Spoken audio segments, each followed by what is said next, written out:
Good morning to everyone. So, andito tayo ulit ngayon sa labas, malapit dito sa aming bahay. So, sumikat si Haring Araw. Kaya, masarap magpainit. So, samahan niyo ako guys at dito sa park. Tamang relax lang at magpa-araw tayo. So, maganda ngayon kasi medyo mainit kaya maganda to sa katawan. So,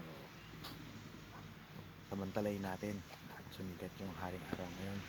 Baka bukas makalawa ay wala na naman to, bigray na naman yung langit. So ngayon ay talaga naman sumikat yung Haring Araw, kaya the best.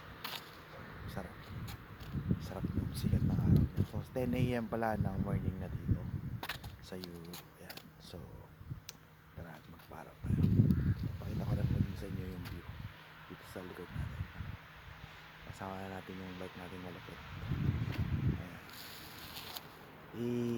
Ito nga pala yung punta ng work natin.